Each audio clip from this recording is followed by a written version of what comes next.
Hello दोस्तों, मैं हूँ उमा, आपके अपने चैनल मेडमाइंड की ओर से। मुलाकात होगी ये तो तय था, लेकिन इतनी जल्दी हो गई उसका मालूमात नहीं था। तो शुरू करते हैं। तो हम आज की जो क्लास का टॉपिक है जो है रेनिन एंजियोटेंसिन एल्डोस्टेरोन सिस्टम, जिसको रास सिस्टम भी बोलते हैं, रास मैकेनिज्म के नाम से भी, इस नाम से भी जाना जाता है, उस पर हम डिस्कस करेंगे।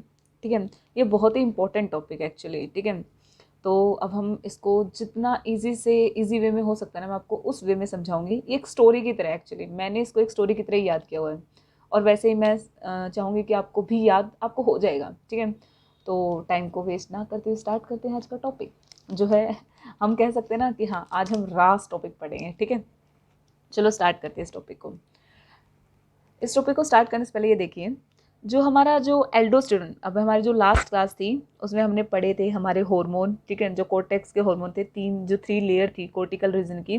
जो सबसे पहले बाहर थी वो ग्लोमेरुलर, जीएफआर से मैंने बताया था, ग्लोमेरुलोसा, फेसिकुलेटा, रेटिकुलरिस। जो ग्लोमेरुलोसा थी तो उसके अंदर कौन सा हार्मोन, वो एल्डोस्टेरोन रिलीज कर रही थी। ठीक है, अब जो एल्डोस्टेरोन है उसको सीक्रेशन, एल्डोस्टेरोन आते मैंने क्या बताया था आपको, पिछले भी बताया था, एल्डोस्टेरोन आते दो चीज़ें चाहिए, सोडियम को तो एब्जॉर्ब करना, रीएब्जॉर्ब करना, पोटाशियम को क्या करना, एक्सक्रीट आउट कर देना है। ठीक है, तो यहाँ पर जो है जैसे रेनिन एंजियोटेंसिन एल्डोस्टेरोन सिस्टम लिखा हुआ है। ठीक है, अब जो एल्डोस्टेरोन है, ये एल्डोस्टेरोन की सीक्रेशन है ना, ये चार इंपॉर्टेंट फैक्टर हैं।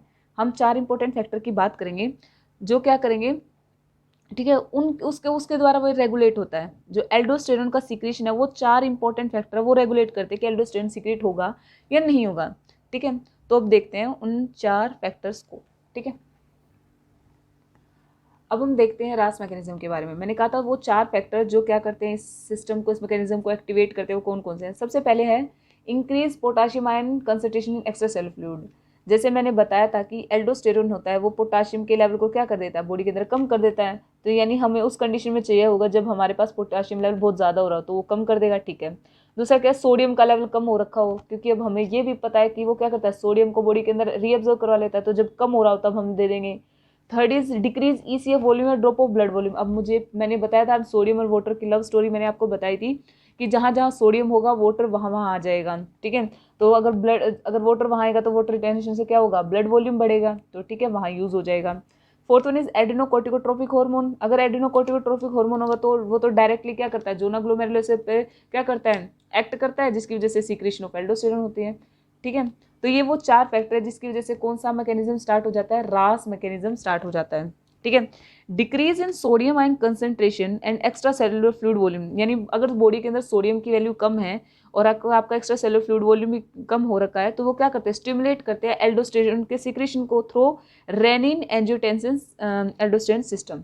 ठीक है, अब मैं आपको बताने वाली हूँ पूरा का पूरा वो सिस्टम कैसे क्या कुछ होता है। ठीक है, देखो, अब इस मैकेनिज्म को याद करने के लिए आपको एक सीरीज बताती हूँ, जिससे मुझे भी पता है कि मैं खुद इनमें पजल हो जाती थी, कौन सा कहाँ क्या आ रहा है, कौन सी क्या सीक्वेंस है, सारा चक्कर इस सिस्टम में खत्म कर देते हैं। कैसे, एक सीरीज याद रखनी होगी, बॉडी के ऑर्गन्स नीचे से ऊपर तक। ठीक है, पहली बात, इसमें तीन ही ऑर्गन इन्वॉल्व होंगे, किडनी, लीवर और लंग्स। Kidney, liver, lungs. तो हमें पता है, नीचे से स्टार्ट कर दो, किडनी, फिर ऊपर लीवर, फिर ऊपर लंग्स। ठीक है, किडनी नीचे, देन लीवर, देन लंग्स। ठीक है, ये सीरीज समझ आई।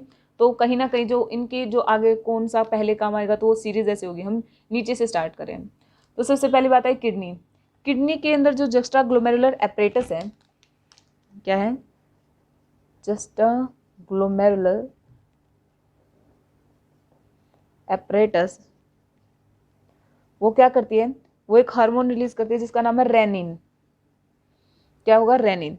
जैसे ही बॉडी के अंदर सोडियम आयन कंसंट्रेशन और एक्स्ट्रा सेलुलर फ्लूइड जो वॉल्यूम है वो कम होता है, तो रेनिन, तो ये क्या होता है, ये स्टिमुलेट करते हैं इस उसको, रेनिन। सबसे पहले क्या होता है, रेनिन एक्टिवेट होगा जस्टा ग्लोमेरुलर एपिडेस। अब ये कैसे एक्टिवेट होगा, देखो थोड़ा बता देती हूँ।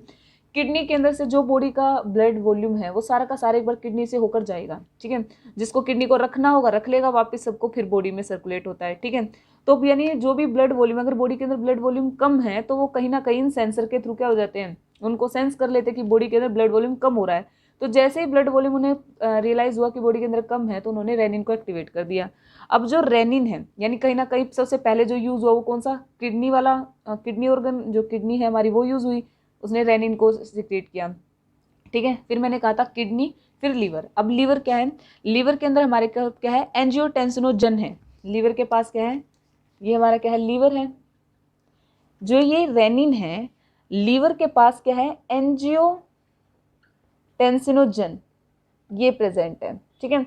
इसको एंजियोटेंसिन 1 में कन्वर्ट करवा देती है। एंजियोटेंसिन 1 कौन, रेनिन। रेनिन यहाँ आकर क्या करते हैं, एंजियोटेंसिनोजन को एंजियोटेंसिन 1 में कन्वर्ट करवा देती है, ठीक है। इतना समझ में, पहली बात आई, पहली यूज हुई किडनी, किडनी के अंदर रेनिन है, लीवर के पास एंजियोटेंसिनोजन है। अब 2-3 बार आप इन चीजों को याद करोगे ना कि किडनी के पास क्या है, रेनिन है, अच्छा लीवर के पास क्या है, एंजियोटेंसिनोजन है। तो लंग्स के पास क्या है, लंग्स के पास ACE है। अब ये ACE क्या है, ये है एंजियोटेंसिन कन्वर्टिंग एंजाइम। क्या है, एंजियोटेंसिन कन्वर्टिंग एंजाइम। तो हो गया ना, तुम्हारे पास क्या है, यहाँ पर किसी के पास मान नहीं है, किसी के पास रेनिन है, किसी के पास एंजियोटेंसिनोजन है, और किसी के पास ACE है, ठीक है। लंग्स के पास ACE है, लीवर के पास एंजियोटेंसिनोजन है, किडनी के पास रेनिन है। तो तुम अपने आप इसको 1-2 बार रिपीट करोगे ना तो ये याद हो जाएगी, ठीक है। तो जैसे अब ACE क्या कर देता है, एंजियोटेंसिन 1 को किस में कन्वर्ट कर देगा, एंजियोटेंसिन 2 में। बस मिल गया, यही तो मैं चाहिए था, एंजियोटेंसिन 2। अब इस एंजियोटेंसिन का ये क्या है, ये 2 पे इफेक्ट करेगा, ठीक है। एक तो क्या करता है, ये ब्लड वेसल्स पे डायरेक्ट इफेक्ट है एंजियोटेंसिन 2 का, यहाँ देख लेते हैं इसका। एक तो क्या, ब्लड वेसल्स पे इफेक्ट है इसका, एंजियोटेंसिन 2 का, ठीक है। ब्लड वेसल्स को क्या कर देता है, कॉन्स्ट्रिक्ट कर देता है, जिसकी वजह से क्या कर देता है, BP इंक्रीज हो जाता है, ठीक है। दूसरा क्या है, दूसरा इसका एंजियोटेंसिन अपने किस पर काम करता है, एड्रिनल कोर्टेक्स पर काम करता है। किस पर काम करता है, एड्रिनल कोर्टेक्स। एड्रिनल कोर्टेक्स पर अपने जो है उस पर काम करता है। अब अभी हमने एड्रिनल कोर्टेक्स को पढ़ा है। एड्रिनल कोर्टेक्स पर क्या है आपकी, सबसे पहली लेयर कौन सी है, जोना ग्लोमेरुलोसा। उसमें क्या होता है, मिनरलोकोर्टिकोइड, यहाँ कमी मिनरल्स की चल रही है, ठीक है। तो किसको एक्टिवेट करेगा, एड्रिनल कोर्टेक्स पे जाते क्या करेगा, एल्डोस्टेरोन। एल्डोस्टेरोन क्या करता है, एक्सक्रीट कर देगा। एल्डोस्टेरोन क्या करेगा, excrete potassium, reabsorb sodium. Sodium को रीएब्जॉर्ब कर लेगा, एक्सक्रीट पोटाशियम को। और सोडियम के रीएब्जॉर्प्शन से यहाँ एकदम सोडियम आते हैं, लव स्टोरी, जिसकी वजह से क्या होता है, retention of water. Retention of water, जिसकी वजह से अभी आपको जो BP था वो BP ठीक हो गया, ब्लड वॉल्यूम बढ़ गया, ठीक है। तो ये था। और वहीं अगर आपको हाइपर, यानी हम किसी, वो जो 4 कंडीशन थी वो हमारी यूज हो गई, ठीक है। वो वाली जो मैंने बताया था 4 ऐसे फैक्टर हैं जिसमें जब हाइपर कैलेमिया हो रखा हो तो यहाँ हाइपर कैलेमिया का भी निपटारा कर दिया, बॉडी से एक्सक्रीट आउट कर दिया पोटाशियम को।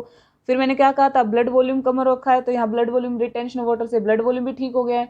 अगर हाइपोनेट्रीमिया था, सोडियम की वैल्यू कम थी, तो सोडियम को रीअब्जॉर्ब कर लिया तो सोडियम ठीक हो गया है, ठीक है। तो ये सब चीज़ें थी। तो ये था हमारा रास मैकेनिज्म, जिसमें कंफ्यूज होते हुए यही चीज़ें मैं बता रही हूँ।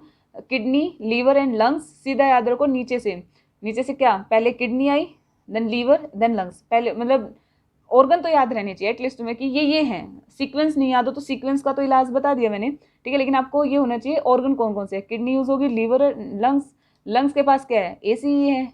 लीवर के पास क्या है, एंजियोटेंसिनोजन है। किडनी के पास क्या है, रेनिन है। रेनिन एंजियोटेंसिनोजन को 1 में कन्वर्ट कर देती है, 1 को 2 में AC। और एंजियोटेंसिन 2 के क्या काम है, ब्लड वेसल्स को कॉन्स्ट्रिक्ट कर देता है, जिससे BP इंक्रीज हो जाता है। दूसरा एड्रिनल कोर्टेक्स पे सीधा काम है, अफेक्ट है।